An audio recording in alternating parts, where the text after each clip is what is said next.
Ya, selamat malam Bapak Ibu sekalian. Malam ini kita akan menjelajahi dunia kepribadian yang sangat menarik, terutama itu menjadi interest saya tentang kepribadian.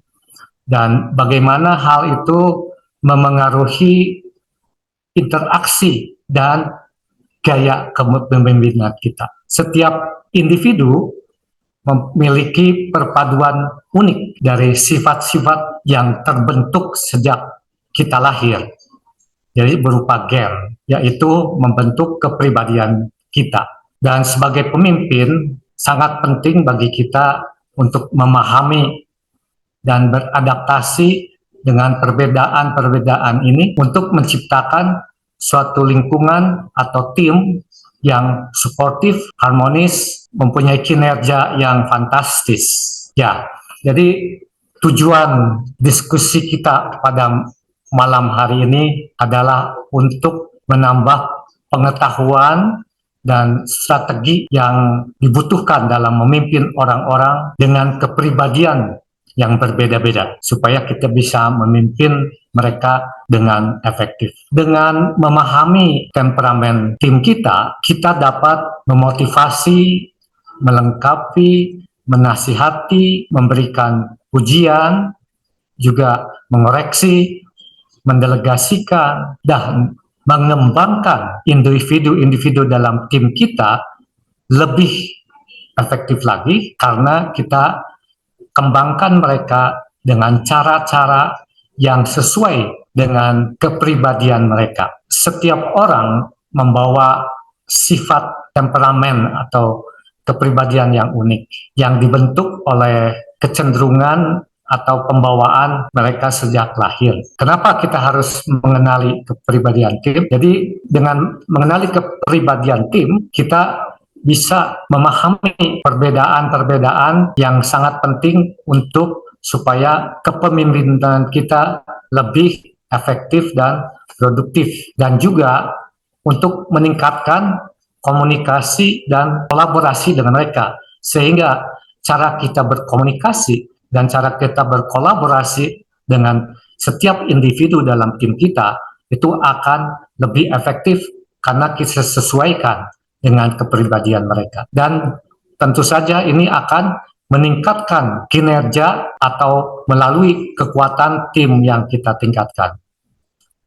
Dan juga yang paling penting, terutama malam ini kita berbicara tentang bagaimana mengembangkan tim sesuai dengan kepribadian. Kita dapat mengembangkan tim dengan cara sesuai atau yang cocok dengan kepribadian mereka. Kita bisa lihat bahwa manusia itu dibagi 4, ya. Ada yang extrovert, ada yang introvert. Yang extrovert dan introvert itu kemudian dibagi juga dengan orientasi. Ada yang berorientasi kepada hubungan dengan manusia lain, atau berorientasi pada hasil atau pada tugas. Dengan kuadran extrovert dan introvert ini, maka extrovert introvert hubungan dan hasil ini, maka kita mengenal secara dominan, ya, itu ada 4. Ada yang sanguinis, koleris, pragmatis, dan melankolis. Sebetulnya setiap orang itu memiliki kepribadian sanguinis, koleris, pragmatis maupun melankolis, tapi biasanya ada satu yang sangat dominan, dan yang lain itu kecenderungannya, persentasenya lebih sedikit. Kenapa kita harus mempelajari kepribadian tim kita? Ya, itu akan memberikan suatu dampak yang besar pada kepemimpinan kita. Misalnya, untuk orang sanguinis, bagaimana cara kita mengembangkan dia? Kita tidak bisa menggunakan cara yang sama dalam mengembangkan orang sanguinis dengan orang koleris. Demikian juga, kita tidak bisa menggunakan cara yang sama dalam mengembangkan flegmatis kepada orang yang koleris dan yang lainnya. Nah, untuk itu ya kita sangat beruntung karena pada malam hari ini kita sempat bersama-sama berdiskusi bagaimana cara kita untuk mengembangkan tim kita yang mempunyai individu yang mempunyai kepribadian yang berbeda-beda. Saya akan membahas secara singkat 4 kepribadian utama, yaitu yang pertama kita bahas dulu Sangwinis secara singkat. Ini adalah kepribadian daripada Sangwinis. Jadi Sangwinis kekuatannya adalah ceria, supel, antusias, spontan, persuasif, menyenangkan, suka humor, ekspresif, dan sebagainya. Kemudian kelemahannya emosional, impulsif, tidak bisa diam, cerewet, suka berlebihan, dan sebagainya. Suka lebay ya. Ya. Nah, di sini tertulis kekuatan dan kelemahan. Ini menunjukkan kepada kita bahwa tidak ada satu kepribadian pun yang lebih hebat dari kepribadian yang lain. Karena masing-masing mempunyai kekuatan dan kelemahannya. Ya, berikutnya adalah kepribadian flegmatis. Flegmatis kekuatannya ramah, sabar, mendukung, responsif, pendamai, tenang, taat, baik hati, dapat diandalkan dan sebagainya. Juga punya kelemahan, suka menunda-nunda, kurang berani, keras kepala, susah membuat keputusan, cenderung lamban, dan sejenisnya. Yang berikutnya koleris. Koleris kekuatannya mandiri, praktis, berani, gerak cepat, optimis, disiplin, tangguh, berambisi, tegak, dan lain sebagainya. Ada juga kelemahannya, dominan, cepat marah, cenderung sarkastik, egois, selalu merasa benar, dan sejenisnya. Yang berikutnya melankolis. Kekuatan dari melankolis itu teratur, perfeksionis, setia, tekun, analitis, disiplin, mandiri, kreatif, pemecah masalah, dan sejenisnya. Ya, maksud setia di sini itu setia pada apa yang dilakukan ya, dan kelemahannya itu moody, pendendam, agak pesimis, kurang sosialisasi, cepat putus asa, dan sebagainya. Setiap kepribadian memiliki kekuatan dan kelemahan masing-masing, yang mana yang akan kita kembangkan adalah kelemahan mereka. Jadi kalau kekuatan sih sudah tidak usah dikembangkan lagi, karena itu sudah bagus. Kita mulai dengan Sangwinis, kepribadiannya seperti ini. Ya, secara alami, Sangwinis itu bersifat sosial, kreatif, dan antusias. Ya, sosial, kreatif, dan antusias. Ya, orang bilang kalau di pesta nggak ada lu, nggak rame. Yang pertama, kita kembangkan dengan membantu orang Sangwinis ini dengan mendorong supaya dia merefleksikan diri, bantu orang Sangwinis untuk mengenali kekuatan dan area mana yang perlu ditingkatkan. Area yang perlu ditingkatkan itu adalah kata halus dari kelemahan. Ya, jadi kelemahan itu adalah area yang perlu ditingkatkan. Nah, dengan merefleksikan atau introspeksi diri, kasih feedback yang terstruktur, kita tawarkan feedback yang konstruktif, ya. Feedback bukan kritikan, tapi feedback. Jadi dia harus tahu bahwa apa yang akan kita sampaikan ini bukan kritikan, tapi adalah suatu feedback yang konstruktif, yang berfokus pada kelemahan dia. Misalnya keterampilan dalam berorganisasi, nah terutama perhatian kepada detail, karena kecenderungannya tidak menyukai detail. Dan juga kita kasih feedback untuk supaya memberikan perhatian kepada tindak lanjut. Orang Sangwinis itu kadang-kadang bosenan, kalau nggak ada yang baru tuh bosen lah udah. Berikutnya, nah kita tawarkan kesempatan untuk pertumbuhan pribadi.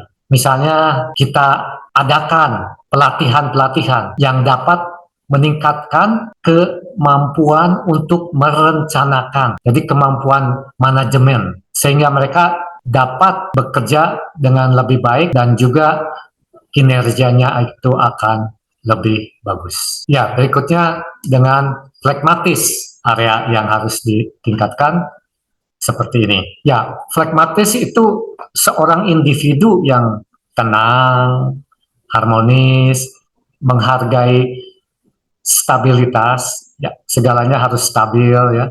Nah, untuk mendukung perkembangan mereka, kita harus meningkatkan ketegasan mereka.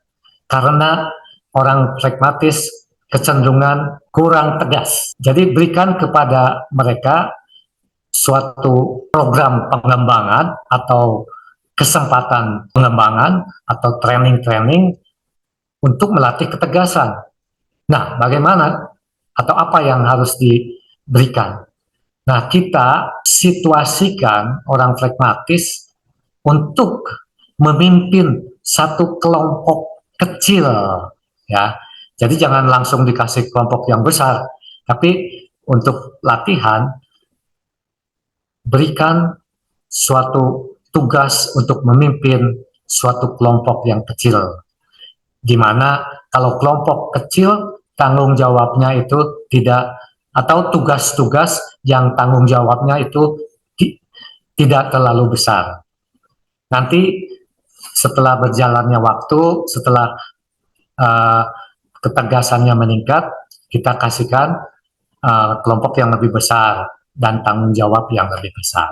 Kemudian bantu mereka dengan mendorong mereka untuk keluar dari zona nyaman. Kita berikan tantangan yang sudah kita takar, yang tidak akan melebihi apa yang mereka dapat lakukan. Ketiga, kita sediakan program bimbingan. Yang kita lihat orang pragmatis itu ada dalam kuadran introvert dan berorientasi pada hubungan. Jadi kalau kita berikan bimbingan, dia merasa ada orang yang memperhatikan mereka. Kita sendiri yang menjadi mentor untuk membimbing, untuk mendukung perkembangan mereka. Kita bisa juga memberikan advice yang berharga secara personal. Jadi mereka akan menyenangi cara seperti ini. Nah, sekarang bagaimana cara kita mengembangkan individu atau dalam tim kita yang mempunyai kepribadian koleris? Ya, seperti kita ketahui, koleris itu mempunyai semangat yang tinggi, tegas, gercep, gerak cepat, dan boleh dikatakan pemimpin yang alami, born leader. Tapi mereka toh ada area-area di mana yang harus ditingkatkan. Area utama yang harus ditingkatkan adalah kecerdasan emosi. Jadi mereka itu cenderung untuk tidak memikirkan orang lain. Jadi apa yang harus kita lakukan? Kita kondisikan atau kita tempatkan mereka dalam situasi di mana mereka dapat meningkatkan kecerdasan emosi mereka, di mana mereka dapat melatih kesabaran, mereka dapat mengelola emosi mereka, dan juga mereka juga bisa berempati pada orang lain. Kemudian kita bantu mereka mendengarkan secara aktif.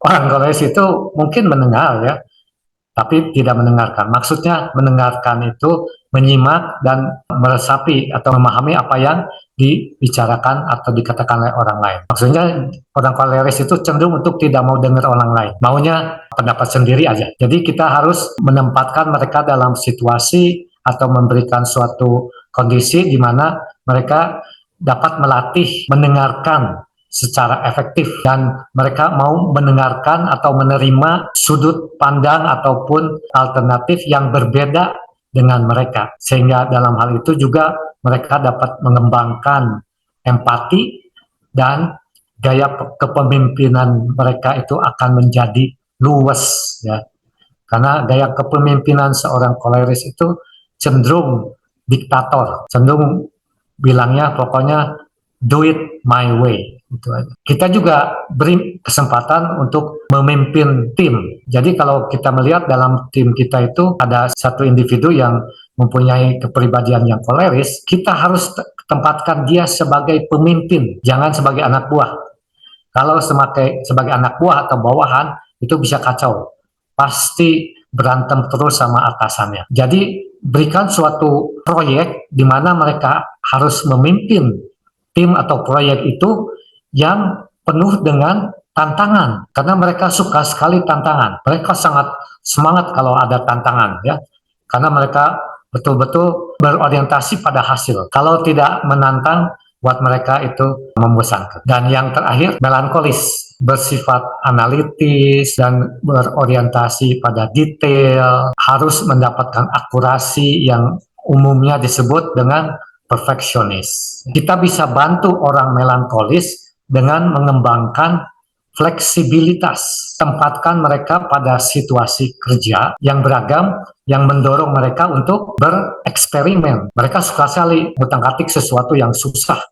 Itu memang pekerjaan mereka. Dengan begitu, mereka akan berkembang, menghasilkan kinerja yang lebih baik. Kalau mereka dipekerjakan di suatu kerja yang harus keluar, harus berhubungan dengan orang, itu mereka itu akan merasa tertekan juga. Kemudian berikan peluang untuk bertumbuh. Jadi sama juga kepada orang melankolis, berikan suatu proyek khusus yang memungkinkan mereka untuk mengembangkan kemampuan mereka yang teliti, analitis, dan juga yang kritis. Mereka akan senang sekali. Kemudian bimbingan rekan-rekan kerja. Ya. Jadi kita juga berikan suatu kesempatan kepada mereka untuk belajar dari orang yang lebih profesional dan juga yang lebih berpengalaman, atau juga kita menyediakan suatu platform untuk berbagi pengetahuan dan pengembangan. Jadi mereka akan suka sekali kalau mereka bisa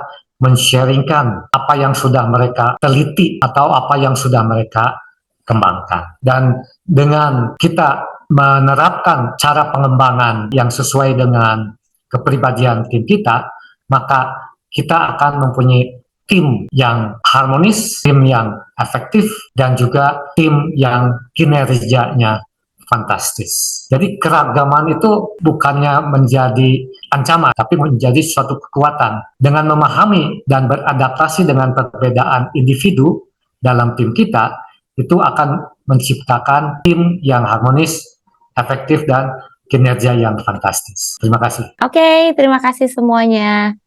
Sampai kita ketemu lagi minggu depan, tetap di 1 jam bersama LTI. Salam sehat untuk kita semua, selamat malam.